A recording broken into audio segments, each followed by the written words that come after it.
તો સુરેન્દ્રનગર ધાગ્રેદા પુનિતનગર વિસ્તારમાં પાણીની કુંડીમાંથી 5 વર્ષના બાળકનો મૃતદેહ મળતા મામલો સામે આવ્યો છે। મરણ જનાર બાળકના મોત બાદ 15 દિવસ એક કબ્રસ્તાનમાંથી મૃતદેહ બહાર કાઢી પોસ્ટમોર્ટમ કરાવતા હત્યા થયાનું સાબિત થયું હતું। બાળકને ભુવા તરીકે ઓળખાવી રેહાનાબેન માયકે બાળક પર તાંત્રિક વિધિ કરી મારી નાખવાનું બહાર આવ્યું છે।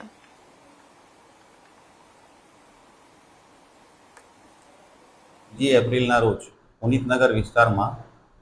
सदर गुना में संडोवायेल आरोपी भाईना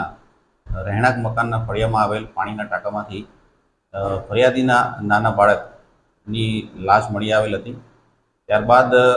ફરિયાદી ગભરાઈ જતા તે લોકોએ તેની દફનવિધિ કરેલ હતી અને ગઈકાલે પોલીસ પાસે આવતા પોલીસે એ લાશનો કબજો મેળવેલ છે અને પછી એનું પીએમ કરવામાં આવેલ છે અને ત્યારબાદ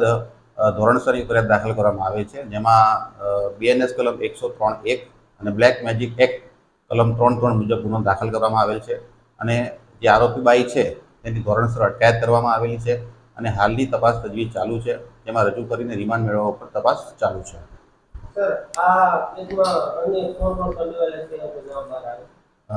હાલની તપાસ દરમિયાન તો અત્યારે એક જ આરોપી છે અને આગળ તપાસમાં બીજા કોઈ આરોપીનું નામ આવશે તો તેના વિરુદ્ધ